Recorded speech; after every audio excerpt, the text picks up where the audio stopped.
Two strangers get into a car. One of them harasses the other. Who's the bouncer in this situation?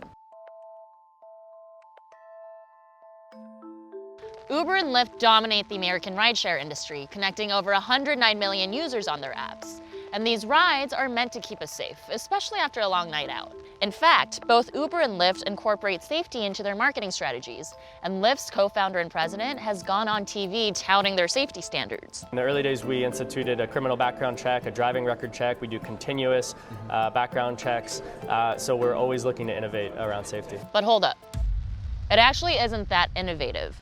Since 2014, over 120 Uber and Lyft drivers have been accused of sexual assault, and the allegations sound like something from a Liam Neeson movie. Victims kidnapped, raped, trapped in cars with electronic locks. One victim told police she was forced to drink her driver's urine. So as Uber and Lyft continue to grow, taking in over $13 billion last year, shouldn't they be held accountable for their riders' and drivers' safety? First off, it's not just passengers who are at risk. Amani drives for Uber some nights after work.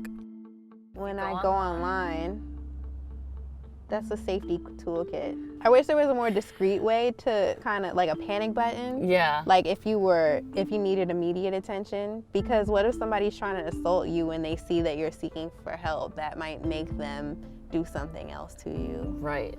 So if there was something that was a little more discreet, if you needed immediate assistance in that case. Right, like a button that's not red. Have you had any situations where you felt like you were unsafe? I was driving Saturday night, and it wasn't too late. It was maybe 8 o'clock at night. And but this guy was already super drunk. He was hitting on me, and he's trying to change the location in the car. Oh my God. He was refusing to get out the car at one point when I pulled up to the destination, and he was trying to climb into the front seat. No. And I didn't even know what to do because I'm just trying to disengage him. I didn't know what to do. I felt super uncomfortable. I think it's scary in some ways, more risky for drivers because passengers don't go through the background checks that drivers They don't, right? and Technically the passengers could be anybody. To be fair, Uber has made improvements since they got their new CEO in 2017. And on December 5th of this year, they released an 84-page report detailing 2 years of sexual assaults, a sign that they're at least acknowledging the problem. Both companies have pending sexual assault lawsuits, but Lyft is reportedly more problematic. Kathleen sued Lyft after she was allegedly harassed in a ride she took back in September. So I was in the back seat and I was looking at my phone. And then when you looked up, what was he doing? He was playing with himself.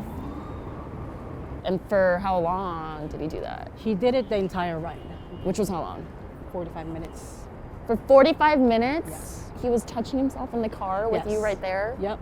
I was able to record it on and off while he was doing it. Were you scared?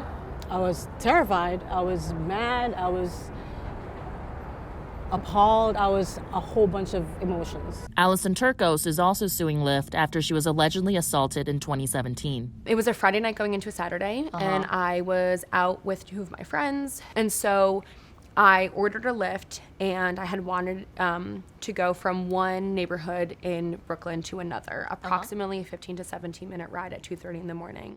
Instead, the driver turned on the child locks, trapping her, and took her to another state.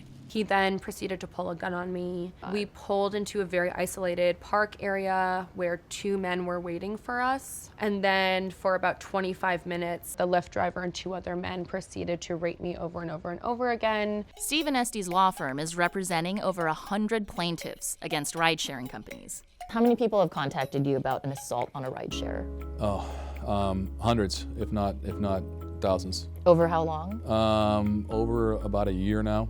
Is there a pattern to these stories? In most of the stories, it's late at night. It's usually the woman's intoxicated, had been drinking and trying to do the right thing.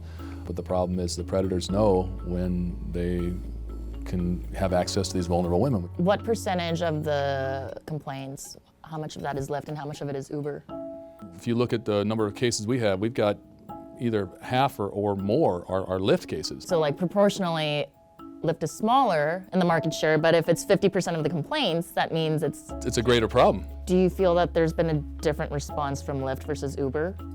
Uber recently has been more responsive to the clients, whereas Lyft has been scorched earth. Kathleen and Allison have felt the scorched earth attitude firsthand. I wrote a review in the Lyft app because there's no immediate number I could call to report it. Wow. And have you heard from them since? From Lyft? Mm-hmm. No, not Nothing. at all. How about the cops? The cops came after my interview. I believe a few weeks ago I was told that he surrenders his license. And then yesterday he got arrested and got booked. Wow. So this was like 3 months after it happened? Yes. So technically he could have been like out there driving still for 3 months? Most likely. After everything that he did, and Lyft knew, and they still didn't take him off the app. Right. I'm emailing with Lyft and they're saying, we will refund you approximately $93, but we're still gonna charge you for what the original ride was. So then I had to pay Lyft $12.81 to be kidnapped, raped, and trafficked across state lines. What happened to the guy that was driving you? He was still driving for months. I wasn't able to determine whether the driver's still on the road today. So I reached out to Lyft for an interview in response to these allegations. They didn't provide me with an actual live warm body, but they responded with an email. Like many companies, Lyft has a process for working with law enforcement while abiding by our privacy policy. And pursuant to our privacy policy, we require a subpoena or other valid legal process in order to disclose user information, which I understand since a lot of tech companies' responsibility is to safeguard their users' privacy. It's just, where's the line between safeguarding privacy and following through on safety concerns? Sometimes it's not always up to the companies to keep us safe. There are things that riders can do to better protect ourselves. And I'm about to go talk to a family who's made it their mission to educate others. It's not 100% real yet. Samantha Josephson was a senior in college when in March, she got into a car thinking it was her Uber. The driver, who didn't work for Uber at all, kidnapped her, and her body was later found in a nearby field. Samantha's family responded to the murder by starting the What's My Name Foundation. We started the campaign in Samantha's honor, in Samantha's name. When it started and we spoke with Samantha's friends, we found out that a lot of times when the rideshare would come, they would say to the driver, "Are you here for Sammy?" And the driver would say yes. So we thought of switching it the other way. It would ensure that they would be getting into the correct car. Right, because the premise is essentially asking the driver, what's my name as the passenger? Right. My biggest thing when we were in South Carolina and we went to the first vigil was, you know, what can we do to make an impact, and how can we change everything to make it safer and eliminate the impersonating? And Sydney, do you take Uber still or ride shares? I do, but I've definitely been more cautious. I've now asked for my name before I get in. Right. And I feel like my friends have become the same way. The Josephsons helped pass laws in 3 states to mandate that rideshares make license plate information easily accessible to passengers. And they're now working on a federal law. And in that federal law, we have in there about technology, some type of response of a code. Having front license plates on the cars. So if you're going to participate in the rideshare industry, then a car has to have those front license plates. But there are still no laws directly holding rideshare companies accountable for rider and driver safety. So in the meantime, it's really up to the companies. What would you like to see Lyft do to improve safety? To improve safety, I would like to see them install cameras in the actual vehicles. That way, you know, it's going to be a huge deterrent effect, because a driver who knows they're being filmed is less likely to do bad things to their passengers. Overall, sexual assault is the most underreported crime there is. So rideshare companies like Lyft can't say they're all for safety when they seem to be ignoring survivors' stories.